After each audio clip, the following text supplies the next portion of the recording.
कोई ना कोई रास्ता तो निकलना चाहिए ना। हीरालाल, क्या कह रहे हैं जिम्मेदार? जिम्मेदारों का ये कहना है कि जो रेस्क्यू ऑपरेशन में लगातार जुड़े हुए हैं, उनका कहना है कि जो रिंग उसमें डाली गई, तो उस रिंग में जो बालिका है फंसी है, उस बालिका को बाहर निकालने का जो रिंग के सहारे से जो बालिका को निकालने की कोशिश है, तो उनकी कोशिश है कि बच्ची को उसी रिंग के सहारे निकाला जाए। हालांकि जो पायलिंग मशीन है उसको यहाँ बुलाया गया था और ड्रिल भी की गई थी, करीबन 30 से 40 मिनट का जो ड्रिल किया गया था, गड्ढा खोदा गया था, लेकिन फिलहाल उस काम को रोका गया है। क्योंकि सबसे बड़ा सवाल यह है कि जिस प्रकार से रेस्क्यू ऑपरेशन में देरी हुई है, तो कहीं ना कहीं सवाल जो स्थानीय जो रेस्क्यू टीम में जुटे हुए जो मेंबर है, जो अधिकारी है, उनके काम पर सवाल है प्रशासनिक व्यवस्था ऊपर। आखिर देश की सबसे बड़ी विडंबना है कि इतना बड़ा डिजास्टर जो आए दिन प्रदेश में देखने को मिलता है, क्योंकि दौसा में भी इस प्रकार की घटना हुई थी, आज कीरतपुरा में ये घटना घटित हुई है। इस तरह की जो घटनाएं हैं, इन डिजास्टर पर रोक लगाने के लिए ठीक है हीरालाल, नजर बनाए रखिए। वापिस से हम जानकारी लेते रहेंगे। हमारे साथ भारतीय जनता पार्टी के प्रवक्ता भी जुड़ चुके हैं, अटल खंडेलवाल जी, और आज अटल जी की जयंती भी है। अटल जी से हम जानेंगे कि आखिरकार कैसे इस तरह के हादसों पर रोक लगाए, अभी ताजा स्थिति क्या है। डिप्टी कंट्रोलर सिविल डिफेंस भी हमारे साथ है, तो एक बार उनके पास में हम जाएंगे। अमित जी हमारे साथ है। तो अमित जी, कहाँ कमी रह रही है? आपको लग रहा है कि आज तीसरा दिन भी बीतने को है और हम एक मासूम बच्ची को बोरवेल से नहीं निकाल पा रहे? 21वीं सदी, तमाम बातें, सिविल डिफेंस और डिजास्टर मैनेजमेंट, आपदा प्रबंधन। देखिए सर, बात ये नहीं है कि जितने भी जो रेस्क्यू एजेंसीज हैं या जो रिस्पॉन्सिबल एजेंसीज हैं, उन्होंने रिस्पॉन्स नहीं किया। ऐसा नहीं होता। दरअसल देखिए, ये जब शुरुआत, मैं आपको थोड़ा सा रोकना चाहता हूं। इस वक्त हमारे दर्शक हमारे साथ जुड़े हैं। मीना कुमार चित्तौड़गढ़ से हमें फोन कर रहे हैं। मीना जी, बहुत स्वागत है आपका। क्या कहना चाहते हैं आप? तो फोन कट गया। अमित जी, अपनी बात पर आइए कि आखिर कमी कहाँ है कि हम तीसरा दिन बीत रहा है और अभी भी इंतजार में है कि रेस्क्यू ऑपरेशन पूरा होगा, सकुशल बच्ची बाहर आएगी। बोलिए। देखिए यहाँ पर दो चीजें इंपॉर्टेंट थी, जिनमें पहली चीज तो ये थी, जब बच्ची शुरुआत में गिरी थी तो 15-20 फीट पर ही थी उस वक्त, और उस वक्त घर वालों ने उसके लिए प्रयास किया, और वो जो प्रयास था वो दरअसल अपने स्तर पर उन्होंने किया, और जितनी उनकी जानकारी थी शायद उसी अकॉर्डिंग उन्होंने किया। और वो अगर उस वक्त प्रयास नहीं होता तो शायद बचने के चांसेस उससे ज्यादा होते हैं, क्योंकि जब हम किसी चीज के बारे में नहीं जानते हैं और फिर हम प्रयास करें तो निश्चित रूप से कहीं ना कहीं हमारे को उससे हानि हो जाती है। Let it. फिर भी थोड़ा सा अमित जी आपको फिर रोक रहा हूँ। हमारे साथ में एक और दर्शक हैं, डूंगरा राम जी, हैदराबाद से में फोन कर रहे हैं। डूंगरा राम जी, क्या कहना चाहते हैं इस हादसे को लेकर? आप बोलिए। हेलो, हाँ बोलिए, हम सुन रहे हैं सब। आवाज बराबर नहीं। 533 में माचाराम ने स्वीकार करके वो देखिए जुगाड़ से निकाल रहा है जी। जालोर में माधोराम जी भीममाल के हैं, मैं जानता हूँ जी, और उन्होंने कई केसेस में निकाला है बच्चों को, लेकिन इसके बावजूद मुझे नहीं पता है कि कोटपुतली के प्रबंधन ने उनसे संपर्क किया है, नहीं किया है। और अब उनसे संपर्क करने का के मायने बहुत अलग होंगे, क्योंकि अगर पहले दिन इस तरह का संपर्क होता तो हो सकता है कि माधोराम जी भी कुछ कर पाते। बहरहाल आपने एक अच्छी बात बताई है, तो बहुत शुक्रिया हमारे साथ जुड़ने के लिए। अमित जी, अपनी बात पूरी कर लीजिए। करें जी। देखिए सर, जो मैं कह रहा था कि शुरुआत में चूंकि जब घर वालों ने कोशिश की तो उस वक्त क्या बच्चे के हाथ एकदम सीधे हो गए। जब वो गिरी थी, वो फंसी हुई अवस्था में थी, उस वक्त उसको आसानी से निकाला जा सकता था अगर कोई भी रेस्पॉन्सिबल एजेंसी उस वक्त अगर उनको कॉल कर लिया होता तो। लेकिन जब ये पहला प्रयास उनके द्वारा किया गया, जो कि स्वयं परिजन ही थे, तब वो बच्ची एकदम से सीधी हुई और वो सीधी नीचे की तरफ, मतलब जब हम कन्फाइंड स्पेस की बात करते हैं तो अगर फंसा हुआ कोई ऑब्जेक्ट है तो उसको निकालना थोड़ा सा आसान हो जाता है, लेकिन अगर वो डेप्थ में है तो फिर उसकी मुश्किलें उतनी ज्यादा बढ़ती जाती हैं। लेकिन हम टेक्नोलॉजी पर भी बात करेंगे और मैं चाहता हूं कि आज विस्तार से जी। हमारे साथ एक और दर्शक है कोटा से। अपना नाम बताइए और बताइए आप क्या कहना चाह रहे हैं इस पर।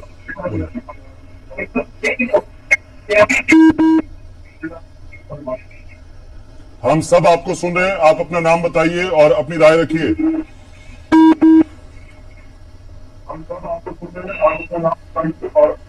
मैं आपसे गुजारिश करूंगा मनीष जी, अपने घर का टेलीविजन की आवाज थोड़ी कम कर दें, क्योंकि ये गूंजेगी और आपकी आवाज सब साफ नहीं सुन पाएंगे। हेलो, हाँ बोलिए।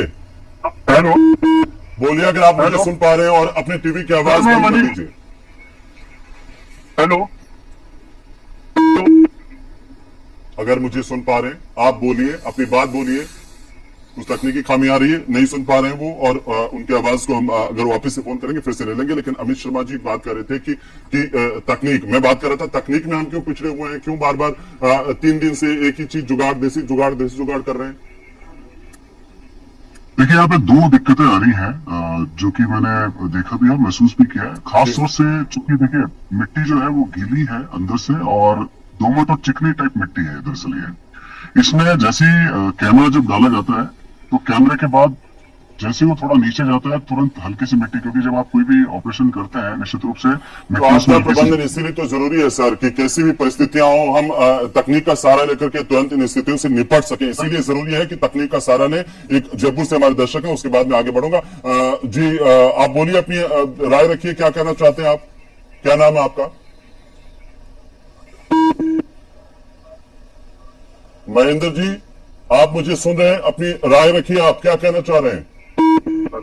हाँ बोलिए, हम सुन रहे हैं आपको। महेंद्र चौधरी जी बोलिए।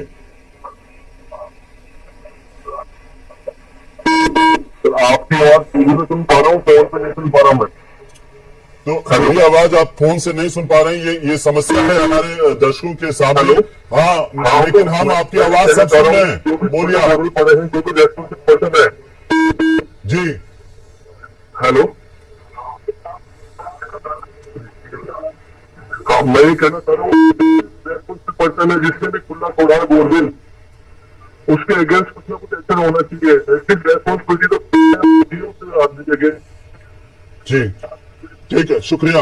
मैं मेहमानों से जानूंगा। मित्तल साहब, एक बहुत महत्वपूर्ण बात कही है महेंद्र चौधरी जी ने कि एक्शन होना चाहिए जिन्होंने खुला छोड़ा है। लापरवाही नहीं है तो अपराध है, क्योंकि हमारे बच्चों की जान ले रहा है। बाकायदा सुप्रीम कोर्ट ने गाइडलाइन बनाई हुई है, गाइडलाइन का पालन नहीं हो रहा। ये हादसे हो रहे हैं तो जिम्मेदार कौन है सर? देखिए, अहमद महेंद्र ने बिल्कुल सही कहा कि जिन लोगों ने इसको खुला छोड़ा सबसे पहले उनके खिलाफ कार्रवाई होनी चाहिए। हम देखते हैं कि ऐसे कई मामले में, अभी आपकी रिपोर्ट में बताया गया कि इस साल भी क्या नाम से 6 ऐसे हादसे राजस्थान में हुए हैं, और अधिकांश के अंदर क्या नाम से उन बच्चों को निकाला नहीं जा सका है। तो ऐसी स्थिति के अंदर जब तक आप कोई सख्त कार्रवाई नहीं करेंगे, मैं कहता हूँ 2 लोगों के खिलाफ तो कम से कम सख्त कार्रवाई होनी चाहिए। एक उसने जिसने खोदा है, जिस कंपनी ने, जिस संस्था ने खोदा है, जिस जो ट्यूबवेल खोदने वाली जो क्या नाम से कंपनी है, जो फर्म है, उसने खोदा, उसके खिलाफ कार्रवाई होनी चाहिए, क्योंकि उसने खोदने के बाद उसको खुला छोड़ दिया। मैं थोड़ा सा रोक रहा हूँ। संजय जी हमारे पास फोन कर रहे हैं, कोटपुतली से हमारे दर्शक हैं। संजय जी, आप क्या कहना चाहते हैं? जल्दी से अपनी बात रखिए।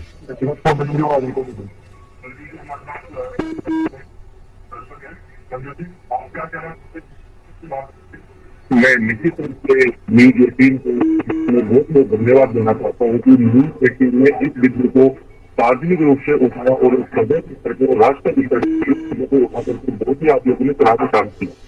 अभी जैसा कि महेंद्र जी चौधरी ने अभी आप लोगों को बताया, इसके बारे में सुप्रीम कोर्ट की भी गाइडलाइन बन चुकी है, राजस्थान हाई कोर्ट के भी विभिन्न प्रकार के डिसीजन हो चुके हैं, लेकिन उन डिसीजन का अभी राज्य सरकार के द्वारा ऐसा कोई इम्प्लीमेंट नहीं किया गया। अगर एक भी व्यक्ति को कड़ाई रूप से ऐसी सजा दी जाती तो लोग इस हादसे को रोक पाते। क्या होता है, कानून अपनी जगह से बन गया, लेकिन कानून बनने के बाद में उसका प्रॉपर रूप से उसका इम्प्लीमेंट नहीं हुआ। अगर 200 वाले हाथ के राज्य सरकार अगर थोड़ा बहुत भी किसी भी प्रकार से इस स्तर से कार्य करती तो दोबारा से प्रचार करती और संबंधित जिला कलेक्टर को और ग्राम स्तर पर संबंधित सेक्रेटरी, इसके अलावा तहसीलदार को, डीएम को, इन सबको लेटर जारी करके राजा के खुले हुए उसके ऊपर व्यापक। संजय जी, आपका दर्द भी समझ रहे हैं हम लोग और इसी पर चर्चा करें। बहुत शुक्रिया हमारे साथ आप जुड़े और आपने बहुत महत्वपूर्ण बातें कही हैं। ये अटल जी, ये बहुत गंभीर सवाल है और संजय जी सवाल उठा रहे हैं, सीधा आपसे पूछना चाहते हैं कि राज्य सरकार और अधिकारी अपनी जिम्मेदारी से भाग लें। बाकायदा जिला कलेक्टर के ऊपर ये जिम्मेदारी है कि इस तरह की बोरवेल की जानकारी जुटाएं, कोई खुला नहीं रहे, ये तय कर लें। लेकिन इसके बावजूद हो क्या रहा है सर? अटल जी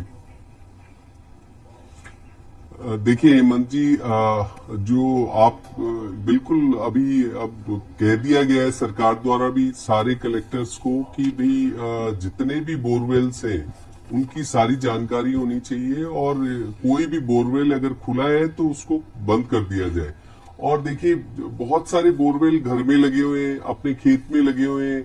ऐसी स्थिति के अंदर सबसे पहले तो देखिए अब ये सारी एक प्रक्रिया ही है और उस प्रक्रिया में मशीन खराब हो गई बोरवेल में से, वो बोरवेल को उसके पाइप निकाले गए। और आपको पता है कि बोरवेल तो पहले से खुदा हुआ था, उसमें मशीन निकाली गई। कड़ाई करनी पड़ेगी सर, 100 बातों की एक बात, ये सख्ती करनी पड़ेगी।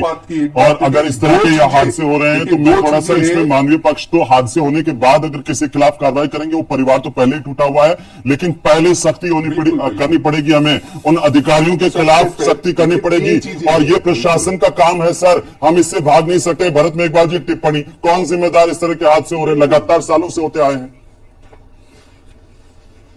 देखिए, मुझे लगता है कि सरकार और प्रशासन इसमें सबसे बड़े भागीदार है। उनकी जो नाकामी है, उनकी जो लापरवाही है, वो है 2024 के अंदर जिस तरीके से न्यूज 18 राजस्थान ने भी बताया कि 6 हादसे हुए, उसके बावजूद भी ये सरकार सबक नहीं ले पाई। 9 दिसंबर को दौसा के अंदर जो घटनाक्रम हुआ, उस घटनाक्रम होने के बाद भी अभी तो ये डिसाइड करने में लग गया कि हमें ऑप्शन ए अपनाना है, ऑप्शन बी अपनाना है, ऑप्शन सी अपनाना है। देसी जुगाड़ अपनाया जाता है, उसके बाद पाइलिंग मशीन के लिए घंटों इंतजार किया जाता है, और 46 घंटे बाद भी हम ये चीज सुन रहे हैं। मैं थोड़ा सा भरत जी रोक रहा हूं, सीकर से दर्शक, हमारे नियमित दर्शक है रामदयाल जी, कुछ कहना चाह रहे रामदयाल जी, बोलिए जल्दी से। जी सर,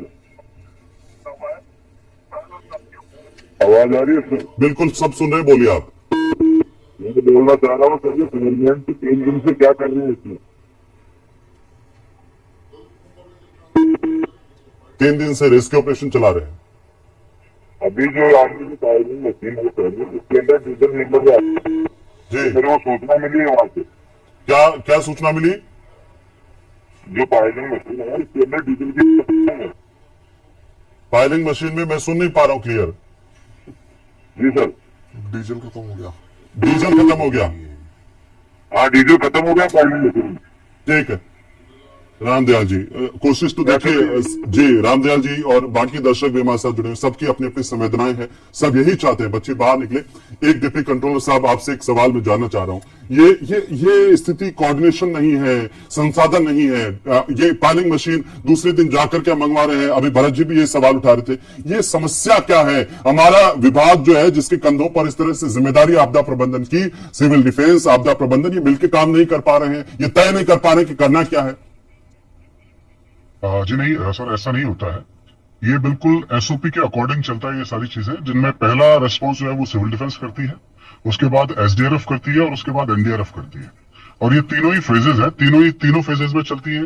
दूसरी बात, जगह की स्थिति और वहां का जो सिनेरियो हो, उसको देखते हुए कि भाई कितनी जल्दी हम उसको रिकवर कर सकते हैं, कितनी जल्दी उसको निकाल सकते हैं, इन सभी चीजों पर पहले चर्चा होती है, और उसके बाद प्लान बनाया जाता है, तब इन सभी चीजों पे फिर उसको एग्जीक्यूट किया जाता है। और यहाँ पे चूंकि स्थिति गंभीर इसलिए हुई क्योंकि शुरुआत में अगर वो ज्यादा कोशिश नहीं करते वाले, अमित जी, तो शायद मैं थोड़ा सा फिर रोकूंगा।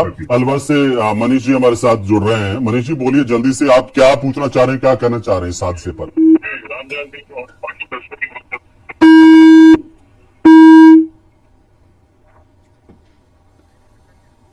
तो लगता है उनका संपर्क टूट गया है। अमित जी, आप कह रहे हैं एसओपी होती है, लेकिन आप देखिए इस एसओपी में क्या ये लिखा था कि 3 घंटे तक तो हमारी टीमें नहीं पहुंच पाएगी। 3 घंटे बाद जब हम रेस्क्यू ऑपरेशन शुरू करेंगे, तब दूसरे दिन पाइलिंग मशीन बुलाएंगे, फिर तीसरे दिन पाइलिंग मशीन के काम को रोक देंगे, फिर ये सोचेंगे तीसरा दिन शाम होते होते कि वहां पर देसी जुगाड़ी काम कर जाए। ये सवाल तो इसलिए उठ रहे हैं ना सर? के बारे में मैं एक चीज और आपको बताना चाहूंगा। देखिए, जब व्यक्ति अपना प्रयास करता है तो निश्चित रूप से वो प्रशासन को सूचना थोड़ा लेट देता है, वो एकदम से तो सूचना देता नहीं है।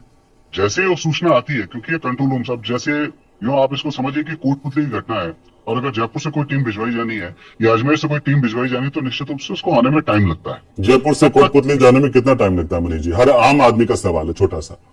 जी बिल्कुल, आप देखिए, जाने का मतलब ये नहीं कि हम आपको सीधा जो है बस में बैठे, अपनी गाड़ी उठाई और हम निकल गए। निश्चित रूप से घटना कौन सी है, उसके लिए इक्विपमेंट पहले अगर आपदा प्रबंधन इक्विपमेंट में आधा घंटा सेटल करने में लगा है, तो वो आपदा प्रबंधन नहीं है सर, उस पर हमें गौर करने की जरूरत है। ओम प्रकाश जी एक हमारे दर्शक है, उनका सवाल ले लेता हूं, फिर मैं वापस डिबेट पर आऊंगा। ओम प्रकाश जी बोलिए, क्या कहना चाहते हैं? हाँ, ये अभी बोल रहे थे सर कि पहले एसडीआरएफ ने किया, एनडीआरएफ ने किया, ये सब बातें गलत है। ये बैठे बैठे बातें ही करते रहेंगे या कुछ आगे करेंगे? ये क्या है, प्लान बनाते रहते हैं, तब तक उस बच्चे की जान निकल जाएगी। हर केस में ऐसा होता आ रहा है। ओम प्रकाश जी, आपकी बात ठीक है और हर एक आम आदमी जो है इस परेशानी घड़ी ये में लोग क्या है मरते रह गए अब तक, जबकि रेस्क्यू किया ही नहीं इन्होंने सही तरीके से। अमित जी जवाब दीजिए। अमित जी जी भ्रष्ट तंत्र है ये प्रशासन, बिल्कुल ठीक है। अमित जी जवाब दीजिए आप प्लीज थोड़ा सा। देखिए सर, मैं उनकी भावनाओं की कदर करता हूँ। निश्चित रूप से जो बच्ची है इस वक्त हम सभी उसके प्रति संवेदना रखते हैं, नो डाउट। लेकिन जो प्रक्रिया है वो यही है कि जितना जल्दी हो सके उस स्थान पर पहुंचने की कोशिश की जाती है, चाहे वो कोई भी टीम हो, कोई भी रिस्पॉन्सिव एजेंसी हो। ऐसा कोई भी नहीं चाहता कि उसके लिए हम पहले देर लगाए और फिर हम निकले, ऐसा नहीं होता। सारी टीमें चाहे वो सिविल चाहते नहीं है, लेकिन कई तरह की चीजें, जैसे मैं अभी कल भी हमने इस पूरे मामले को लेकर चर्चा की थी। हमारे सामने आया कि देखिए फाइलिंग मशीन हम दूसरे स्टेट से मंगा रहे हैं, गुड़गांव से आ रही है। हमारे पास आपदा प्रबंधन की टीमों के पास फाइलिंग मशीन नहीं है, एसडीआरएफ के पास भी नहीं है, एनडीआरएफ के पास भी नहीं है। संसाधनों की कमी है, इसे हमें स्वीकार करना में कोई हिचक नहीं है। मुझे भी कोई ये कहने में हिचक नहीं है कि अभी तक हम 21वीं सदी के हिसाब से जितने आपदा प्रबंधन को लेकर के तैयार होने चाहिए थे वो नहीं हुए। और किसी भी स्टेट में भारत में अभी तक नहीं दिखता है, जबकि बजट में कहीं कोई कमी नहीं है। आम आदमी की सोच से भी बाहर आपदा प्रबंधन का बजट आता है। अटल जी, एक छोटी सी टिप्पणी में चाहता हूं, एक मूलचंद जी हमारे साथ जुड़ रहे हैं, हमारे दर्शक हैं। मूलचंद जी अपनी बात रखिए। सर ये दिखारा क्यों नहीं है? क्या कह रहे हैं?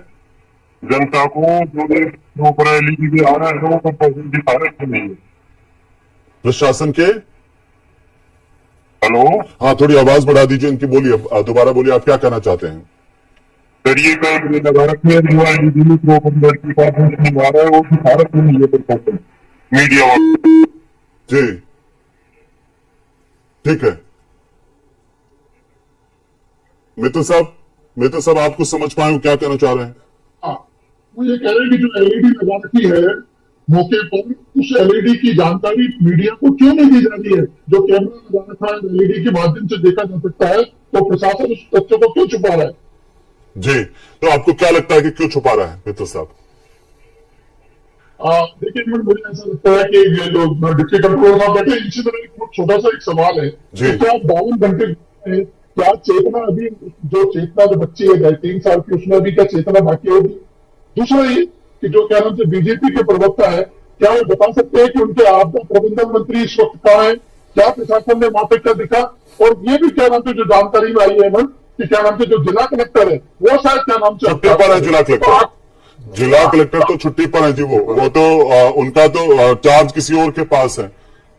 और यही मैं कह रहा हूँ कि क्या जितनी गंभीरता, और सुप्रीम कोर्ट ने अपनी गाइडलाइन में कहा कि जिला कलेक्टर्स की जिम्मेदारी होगी इस तरह से, अगर कोई खुला है बोरवेल और उनको ये गाइडलाइन को पालना करवाने की जिम्मेदारी जिला कलेक्टर्स की होंगी। हमारे जिला कलेक्टर कितने गंभीर है ये पता नहीं है, लेकिन ये लिखा है सुप्रीम कोर्ट के गाइडलाइन में कि जिम्मेदारी पालन करवाने की जिला कलेक्टर की होंगी। वे सुनिश्चित करेंगे कि केंद्रीय या राज्य एजेंसी के साथ साथ सर्वोच्च न्यायालय द्वारा जारी मार्गदर्शिका का सही तरीके से पालन हो, गलतियां करने वालों पर तत्काल कार्रवाई की जाए। इतनी गलतियां करने वाले होंगे कि अभी तक मुझे तो नहीं लगता किसी एक पर भी कार्रवाई होगी या हुई है। अटल जी, बहुत महत्वपूर्ण सवाल मित्तल साहब ने उठाया, मैं चाहता हूं संक्षेप में आप इसका जवाब दें। जिला कलेक्टर तो छुट्टी पर है, क्या सारा प्रशासन छुट्टी पर चला गया है? हेमंत जी देखिए, ऐसा नहीं है हेमंत जी। आपदा प्रबंधन मंत्री कहा है, वो पूछ रहे हैं, मित्तल साहब पूछ रहे हैं। आप देखिए, सुनिए, मैं इन सब बातों का जवाब तो बाद में दे लेंगे। सबसे पहले जो ये अभी चल रहा है कार्य, उसके लिए मैं आपको स्पष्ट बताता हूं कि देखिए, पाइलिंग मशीन का कार्य, उसमें कंपन होता है, तो वो एक साथ प्लान ए और बी पे एग्जीक्यूशन नहीं हो सकता था।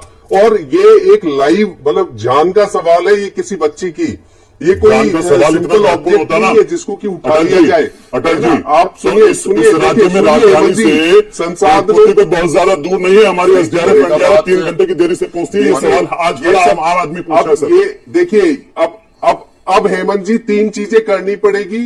पहला, रिस्पांस टाइम घटाना पड़ेगा, वो जिलावार ये संसाधन जुटाने पड़ेंगे, जो कम है उनको भी जुटाना पड़ेगा, कड़े डिसीजन लेना पड़ेगा।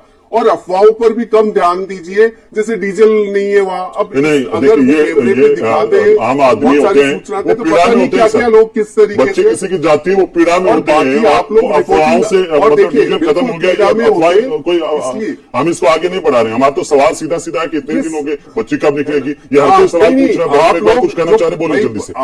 भाई ठीक है। आप लोग और ये सब देखिए, सबसे बड़ा दिखाई सवाल दे तो कि ये है, जो हो रहा है सबसे बड़ा वहां पर। सवाल तो हेमंत जी ये है कि जिला कलेक्टर जिसके ऊपर जिम्मेदारी थी उसके ऊपर कोई कानूनी कार्रवाई नहीं की गई। और अगर भगवान ना करे कोई अप्रिय घटना घटित होती है तो जैसे 6 घटनाएं पहले घटित हुई उसके बाद भी इसी तरह इतरिशी कर ली जाएगी, खानापूर्ति कर ली जाएगी। क्या किसी पटवारी, बीडीओ, ईडीओ जो ट्यूबवेल कंपनी के मालिक थे, सरकार किसी पे कोई एक्शन लेगी? अमित जी अभी कह रहे थे कि उन्होंने देर करी बताने में। मैं बता दूं, न्यूज 18 लगातार बराबर बता रहा था। 1:30 बजे जब वो बच्ची गई उसके बाद पुलिस प्रशासन को, मेडिकल विभाग को, सबको सूचित कर दिया गया था। रात के 9:30 बजे बाद वहां से देसी जुगाड़ को अपनाकर वहां पर रेस्क्यू ऑपरेशन शुरू किया गया। 6 घंटे से तो लेट हम हो गए रेस्क्यू ऑपरेशन को शुरू करने में। उसके बाद भी ये सरकार तो सबको ही सोचने वाली बात है। ये तो हर बात में सोचने वाली बात है। बिल्कुल जिम्मेदारी तय करनी पड़ेगी। ऐसी जगह आप परिवार के ऊपर, अगर आप परिवार के ऊपर और देखिए, आप तो आम जनता के सवाल ही उठा सकते हैं। अब स्टूडियो में बैठ करके मैं तो क्या ही कर सकता हूँ इससे ज्यादा कि लोगों से सवाल पूछे प्रशासन से। एक छोटी सी टिप्पणी, हीरालाल, क्या चल रहा है वहां पे? कोई उम्मीद जगी है अब कितने देर के अंदर बच्ची निकल जाएगी? सब चारों तरफ से यही सवाल है। लापरवाही तो है ही है। जी बिल्कुल। देखिए, मैं बताना चाहूंगा कि रेस्क्यू ऑपरेशन है जो लगातार जारी है। जो प्लान ए और प्लान बी के तहत जो यहाँ जो रेस्क्यू अधिकारी है, जो प्रशासनिक अधिकारी है, उनकी जो